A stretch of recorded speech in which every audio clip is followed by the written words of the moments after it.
So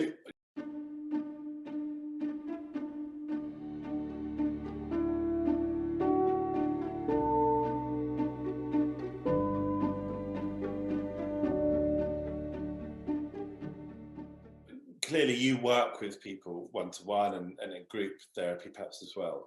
But for those who cannot access the sort of professional help that you provide, but want to use your book as a mechanism for getting better, can Yeah. you offer us some practical steps, as you do in the book, for those people? I mean, Yeah. sort of visual aids, writing things down and so forth. Yeah, think about how you best receive information as a person.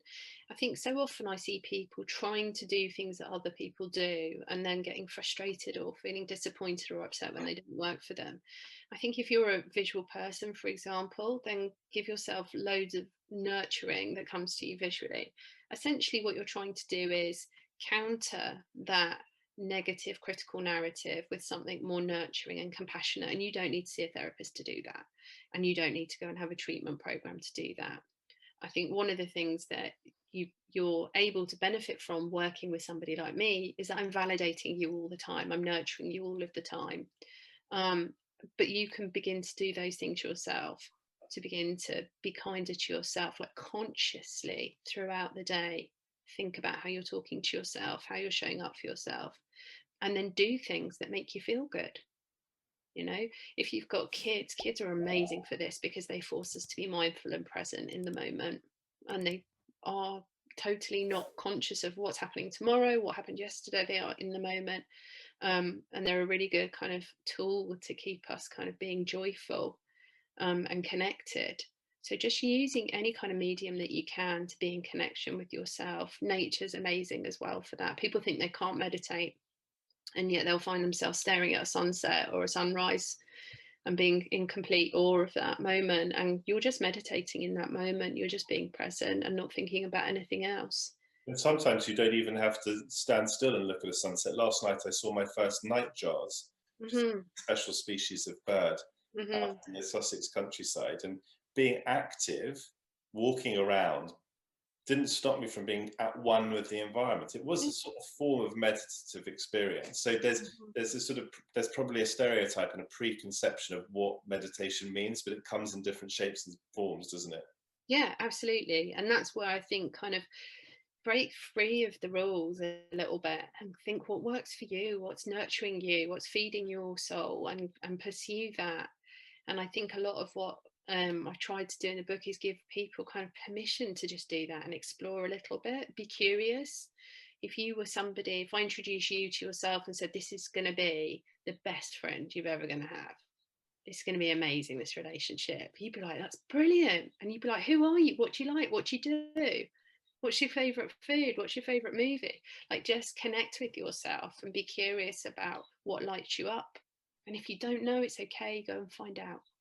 Go and explore, and go and find that you sign yourself up for a pottery course and actually you hate it and it's rubbish, but you've got a story to tell your mates about on Friday night. It's okay, to just play. I think that's Mental health and the way that we engage with it, I mean, it's not always rocket science, is it? It can be really straightforward, readily available things. And what I guess you're trying to do is offer us a key to that door. Yeah, 100%.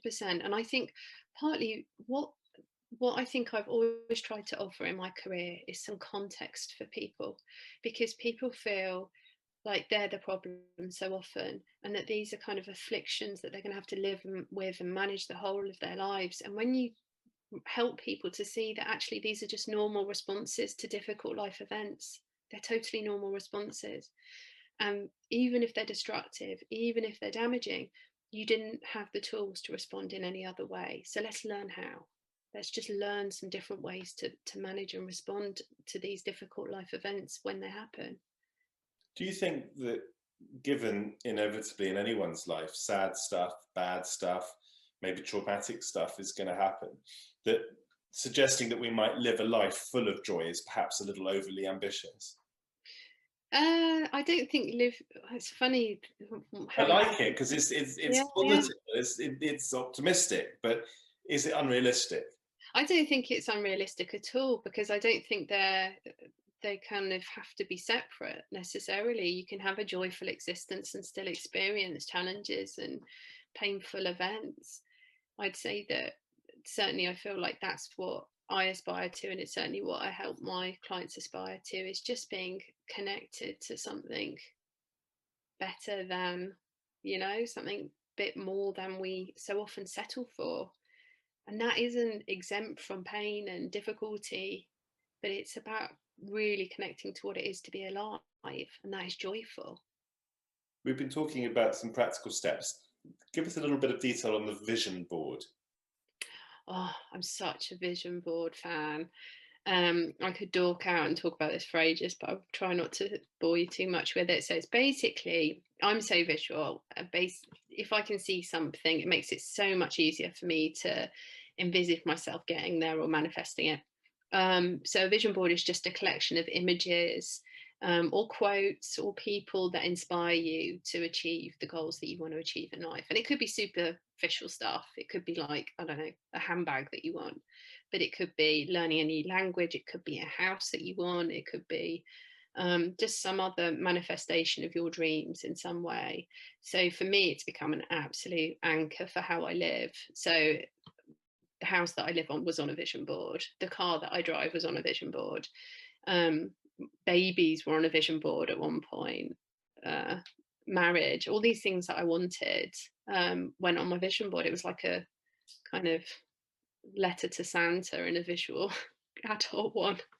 And it's just a way of kind of giving yourself permission to not be filtered about what you're asking from life, like giving yourself permission to just go for it. And everything, when you think about giving yourself permission to think about whatever it is that you want, we realize that what we want is quite simple, actually. We don't want to be astronauts necessarily. We don't want these like big things that are hard to achieve. We want the same stuff as everyone else, someone to love. And as well as the lockdown causing so much misery, it's also taught some of us that, as you say, we don't need that much. You want a roof over your head, you want to have food on the table, and you want to share your life with someone that you love and who loves you. Is it your husband that you say thank you to for loving you so much at the beginning? Yeah. You got there. I got there, yeah. I got my relationship is like an epic love story. It's amazing. I'm forever grateful for what I have, and I think partly from having a fairly traumatic childhood, and having some challenges to kind of overcome has made me even more grateful for those things. Yeah.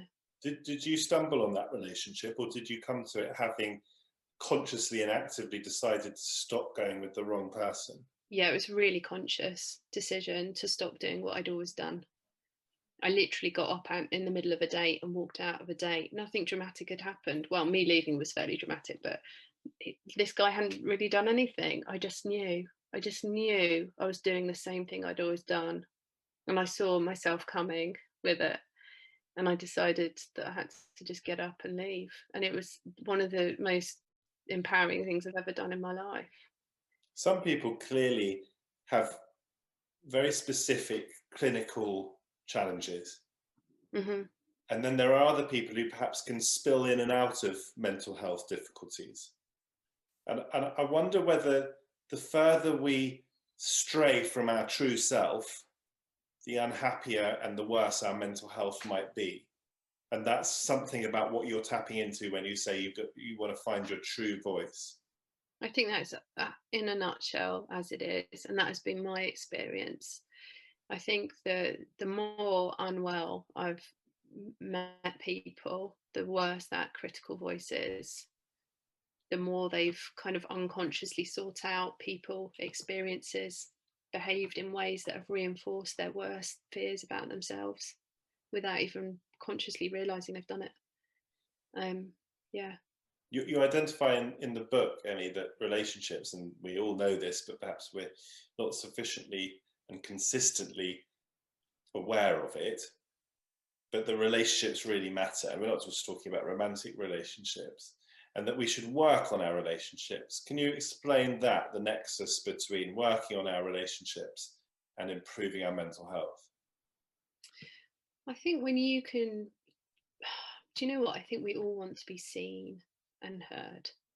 And I think the only way to do that is by showing up authentically as ourselves in the relationships that we have with the people around us, whether that's professionally or romantically or whatever, with pals, whatever.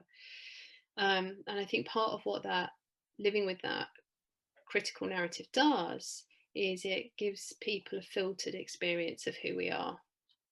And so when people are with us and they're not showing up as their full true selves, we withdraw. We do it without even realizing it. We've all been around someone and you've just thought, oh, you're just full of nonsense, or you're not, what's going on with you? And you withdraw. People, we don't like it. When people show up and they're being vulnerable and honest about who they are, we're drawn to those people. We feel connection with those people, and because they're offering us something.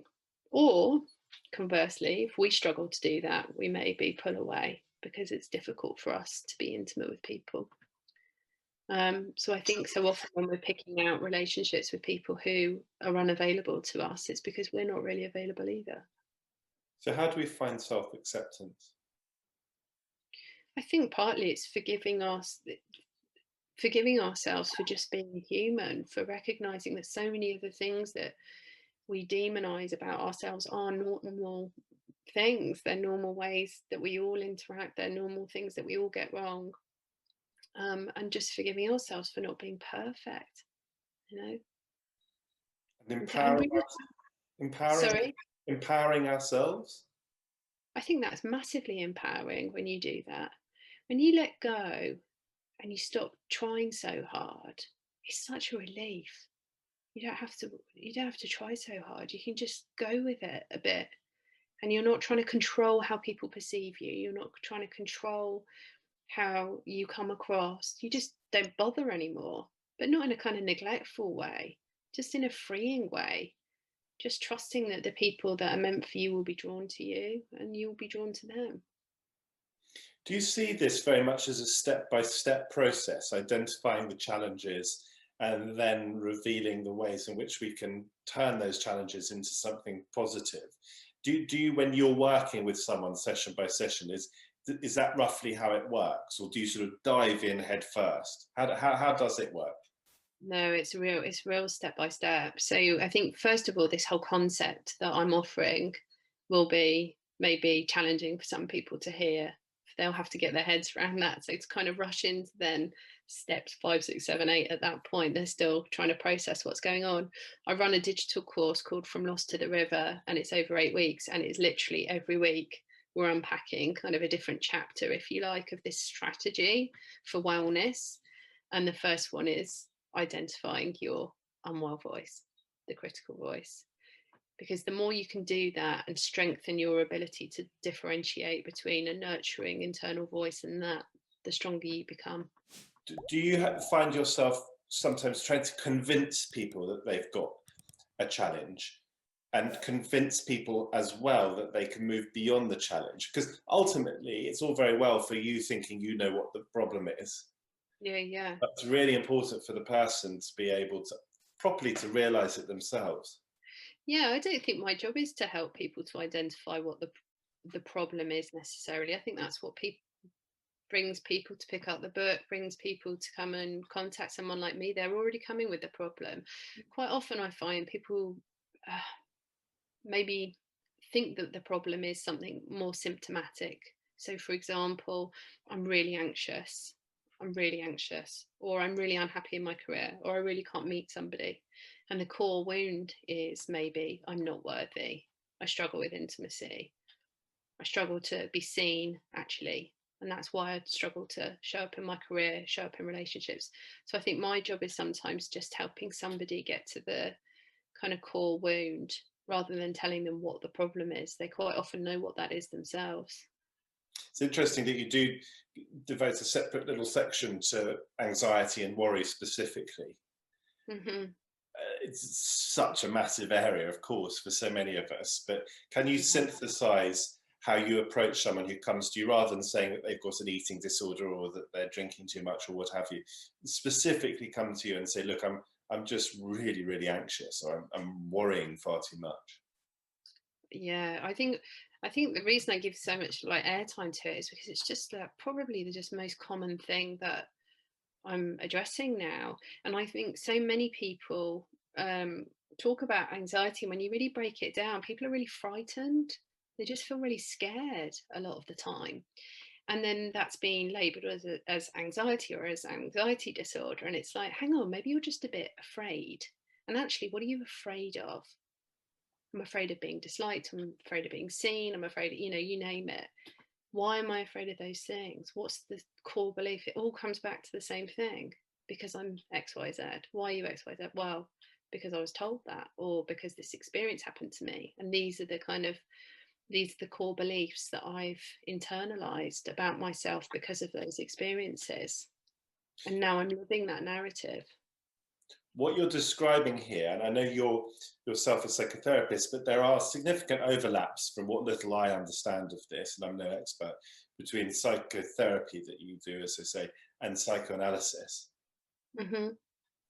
Because Yeah. I know you're not digging around looking for trauma, but the role as you see it that childhood can play, Mm-hmm. very significant.